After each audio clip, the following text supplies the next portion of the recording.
And please bear in mind that this is a news magazine, not an almanac. Bathing beauties that can't swim. Broadway secrets everybody knows. That drivel isn't for us. Parade is more than a picture gallery. Get in step with the music of what happens. Keep up with Parade and keep up to date. Airplanes are flying oceans, carrying businessmen. It's a brand new world, and it's our world. People are shaking off yesterday. They're living in tomorrow. Those are our people. Now what? The world on parade? Right. We'll look at it in just a moment. And it better be good. Gentlemen, we're about to preview the next release of our newsreel. Come along. There may be a lesson in it for all of you. Archie, if there's any faking in this, you're through. Like that. The next time you use a bathtub and a toy boat to stage an ocean disaster, don't leave the winding key in the liner's smokestack. All right, let's see it.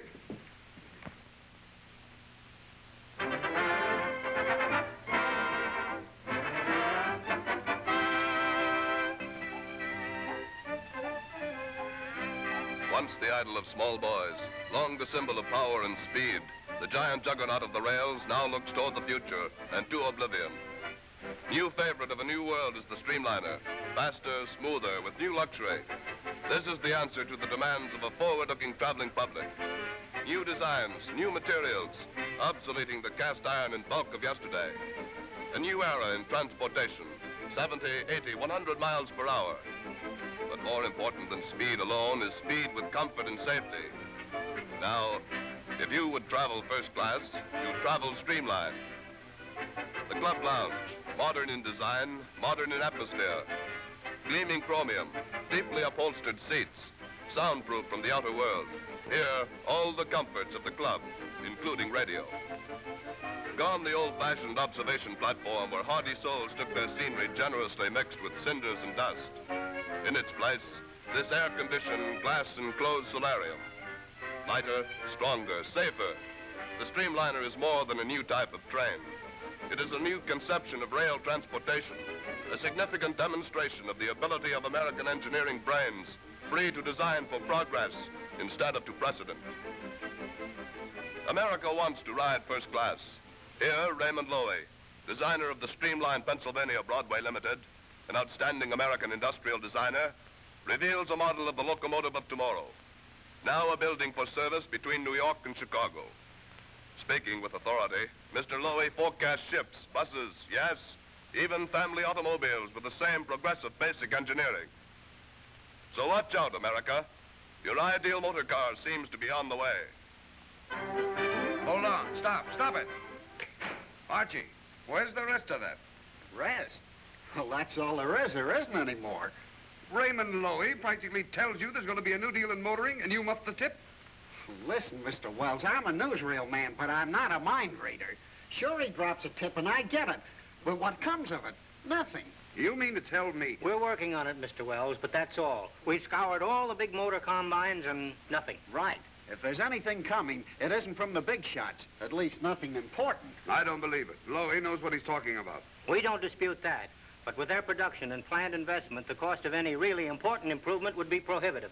As long as the big combines can sell cars with just superficial improvements each year, they won't make any important changes. There's a new day coming in motoring just as surely as there is in railroading. Now, wait a minute. Let's take a new approach. What does the motorist want? Are they satisfied with their present cars? What do the automobile dealers want? Talk to them. Make them talk. Talk to people. All kinds of people.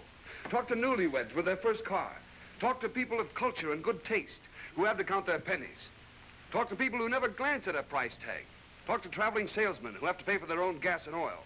Talk to fleet operators who have 200, 300 cars on the road. Talk to conservative drivers and drivers who like to go places in a hurry. All kinds of motorists, all kinds of people. When we got married, of course we had to have a car.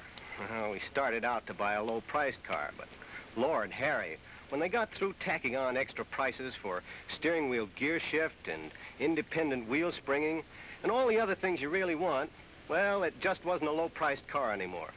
We couldn't afford it, so we bought a used car. But still, we didn't get what we wanted because this car cost us so much to run that we really can't afford it either. So, where are we? The mere fact that I must drive a low-priced car doesn't mean that I wouldn't like to ride comfortably and have the latest developments in driving ease and safety.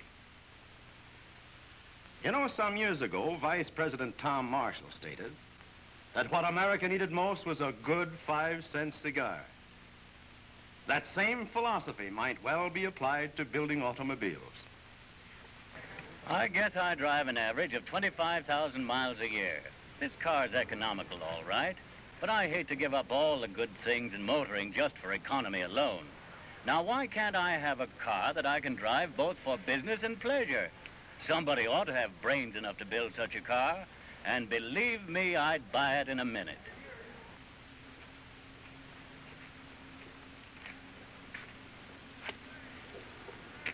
Money can't buy everything, at least in a car. You have your choice of a cheap little flyabout that rattles and hops all over the road, or you can go hi-hat with one of these Dignity specials. It looks and acts like a streamlined fire truck. It's all dolled up like a glamour girl's apartment. Now, I can imagine a car that would be trim, yes, and cute, real style, and not all gobbed up with a lot of flashy junk. It would be fun to drive. And it wouldn't bite the hand that writes the checks, either. Yeah. I'm the forgotten man of the automobile industry, the automobile dealer. For as long as I can remember, automobile manufacturers have been talking about a low-priced quality car. But all they've ever done is talk about it. 90% of all car buyers want it, and every dealer wants it. But it's got to be a real quality job. Not the old strip-tease act of stripping the features off the regular model and sneaking them back on as extras. It's got to be a car that tells its own story, better than any salesman can tell it. It's got to be a car filled with pleasant surprises. A surprise when the prospect learns the price. A surprise when he takes it out on the road. Then, as the payoff, the surprise when he discovers real economy of operation. There's a car no motorist could pass up. And how that car would solve the used car problem. Economy is even more important out here on the used car lot than in the new car showroom. There you are, Mr. Wells. This is a true cross-section of hundreds of interviews. Motoring America Speaks. And quite a mouthful, too. What's that other layout? Oh, I see. Raymond Loewy again, huh? What's that car model he's working on? There's an original model conception of a fundamentally new car. The car he hinted at in the newsreel. You mean to say he's working with some manufacturer to design such a car? Exactly that. A car that's years ahead of anything that's on the road today. Well, what are we waiting for? Who's building such a car? Where are the pictures? Where's the story? There isn't any yet. Loy will tell us anything except what we want to know. Well, I want that story. I want it even if I have to... Get Ross Gibbons. Yes, Mr. Wells. Get Ross Gibbons. I don't care where he is. Get him. He'll make him talk. That guy could worm a secret out of a stone statue. Never mind what I said. Just do as I tell you. Get Ross Gibbons. Where is he? Mr. Gibbons has been out for 2 weeks on a newsreel subject. Well, pull him in. Fly him in. Where is he? He reported last in South Bend, Indiana. Get him. He picks this time of all times for a football subject. Dead? He's here. Well, get him in here immediately. Hello. I see that the usual calm and peaceful atmosphere... Oh, shut up. Listen. Listen, Ross. Listen carefully. This is just the sort of thing you love. You couldn't possibly mean that new car, could you? Not the new car that 8 newsreels are chasing after. Yes, yes. We need it. We've got to have it. Well, it's all yours. You mean that I mean that the entire story is imperishably inscribed on film. Oh, stop that. Talk sense. Well, to make a long story short, we're showing it in the screening room in just 1 minute.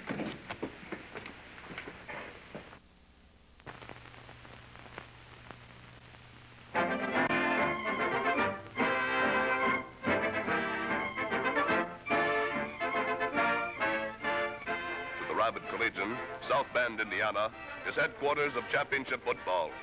Notre Dame, Fighting Irish, tough teams to bat against.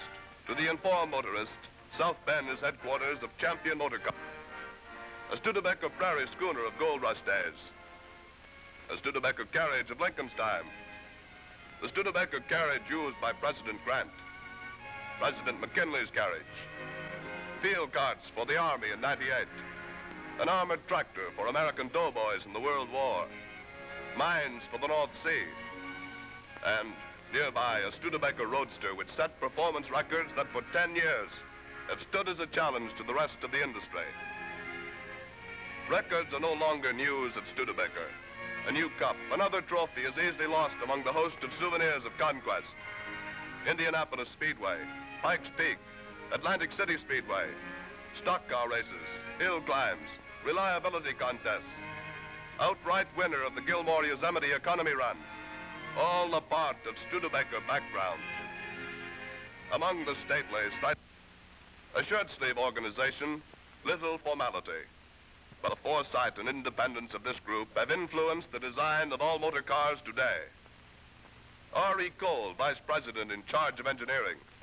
W.S. James, Chief Engineer. W.W. Smith, Executive Engineer. S.W. Sparrow, Research Engineer. J.R. Hughes, Chief Body Engineer. You won't remember their names, but you can't forget planar self-stabilizing independent wheel suspension, freewheeling and automatic overdrive, the first safety all-steel bodies in the fine car field, the silent transmission, automatic hill holder, rotary door locks, and a host of other Studebaker firsts, later adopted by the industry. Missing from the group is one engineer, talking to newspaper reporters. Now then, one at a time. The New York Ticker's going crazy with a rumor about a new Studebaker. Something really hot. What about it? Well, what about the report that Studebaker's spending over $3 million to completely retool with all the newest and most modern equipment? That's right. New plant facilities are being installed. Isn't it a fact that the Studebaker test cars are running on the proving ground and in the desert and mountains of California? Yes, that's quite right. Come on, let's have the whole story. We want to be in on the beginning.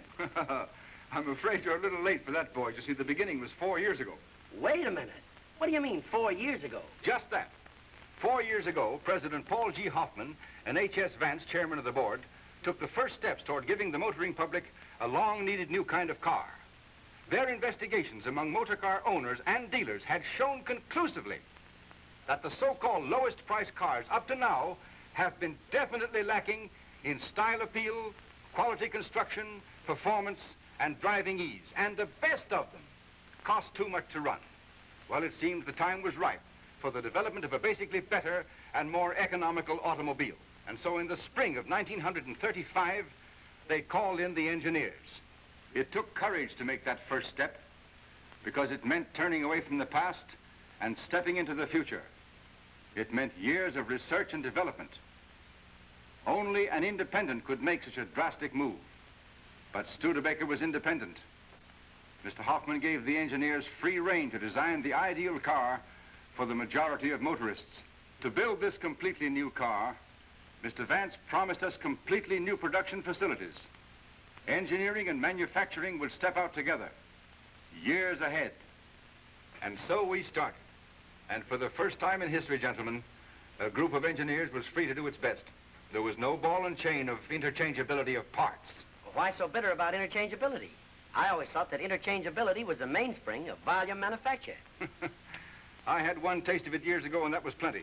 I was just out of college, working as a designer for one of those great, big, glorious motor combines.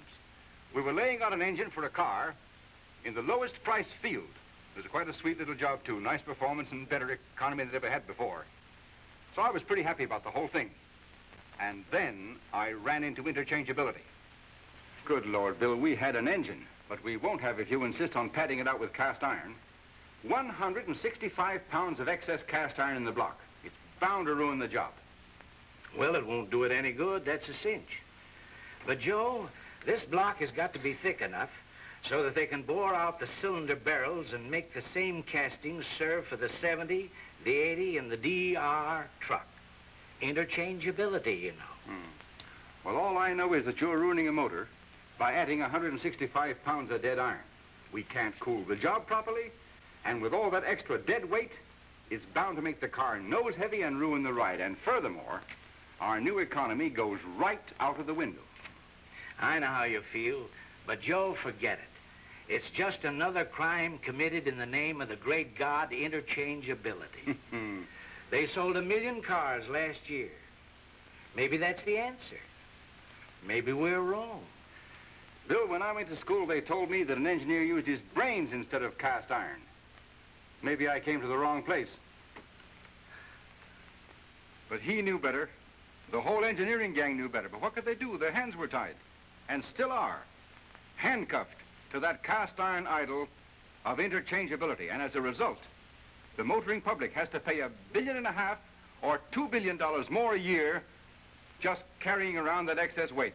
This new car of yours ought to present some rather startling surprises in performance and economy. You'll find startling surprises in everything, gentlemen. This car is built up to an ideal.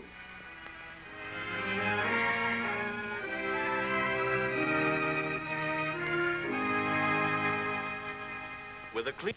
Out of new ideas came new designs of frames, backbone of the car. First, test and try in miniature.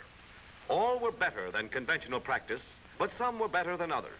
Test and try again. Finally, there evolved a frame 3 times more rigid than the previous best. 30% lighter in weight, too, and reducing dead weight means stepping up performance and stepping up miles per gallon. Engineers use brains and ingenuity. And from the designing board came a new planar suspension, simple, strong, and light in unsprung weight for easy riding. First design, then test and try. For genius is the capacity for taking infinite pains. Through the 4 years, research and testing kept pace with development. Proof in the laboratories of public approval on the road. 4 years of carefully calculated abuse. 4 years of putting various elements of design to the acid test of torture. 4 years of breaking them up to build again and build better. To the casual observer, it looks like needless destruction. But to the engineer, it's all serious business. All part of that capacity for taking infinite pains. Every part of the car had to pre-prove its fitness. Nuts and bolts and cotter pins, gears, axles and transmissions, steel, cloth and glass. Test and try, hour after hour, day in and day out. 4 years of taking infinite pains. Would you say it was dramatic, thrilling? Oh, you haven't seen anything yet. Behind that door, an engine is running wide open, standing still. Hold your ears, we're going inside.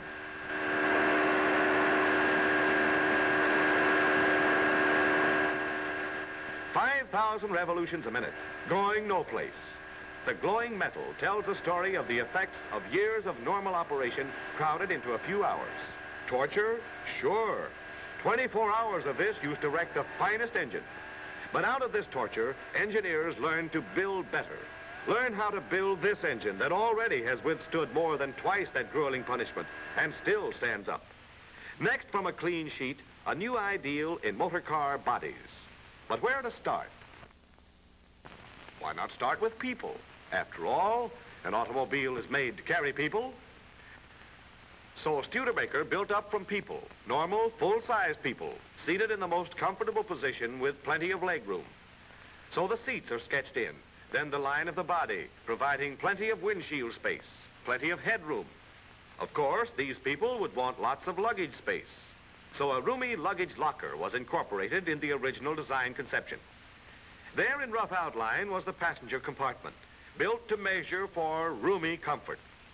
Next, the rear axle, positioned so as to place rear seat passengers ahead of the axle, cradled in the zone of easiest riding. Of course, there must be an engine. And the front wheels must be positioned for easy maneuvering and proper balance. Windows and doors could be sketched in with a free hand, free to give first consideration to passenger convenience. No need to consider old body dies. There were no old body dies. Finally, there evolved in the rough a motor car body literally tailored to fit its passengers instead of a body that its passengers must fit. What was the wheelbase? What was the overall length? No one knew yet or cared. Let those details be determined later.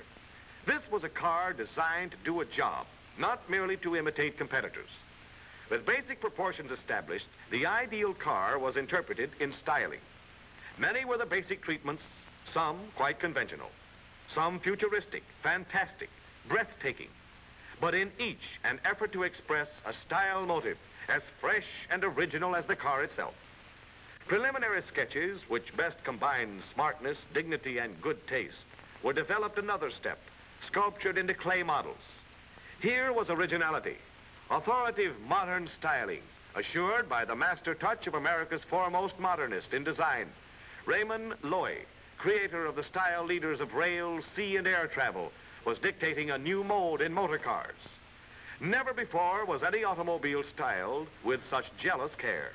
Not one, but many interpretive models were scaled up to life size. Some were rejected and abandoned, others modified and refined.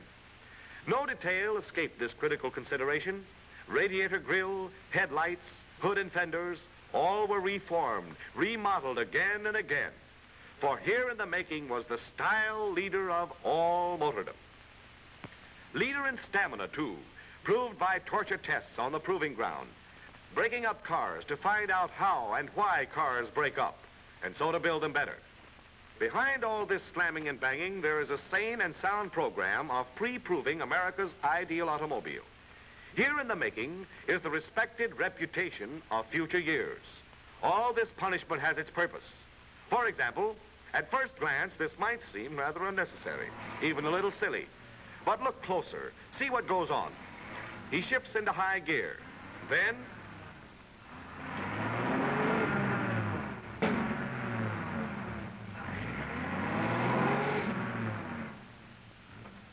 and this performance goes on again and again and again, giving the works to transmission, clutch, rear axle. Tires wear out, even the concrete wears. But the test goes on and on. Why? Because it's a quick and sure way to uncover any weakness, any avenue to improvement in every element of the entire driving mechanism. Brutal? Sure. Only a champion can take it full on. And so it goes day after day, month after month, as gradually the car nears completion.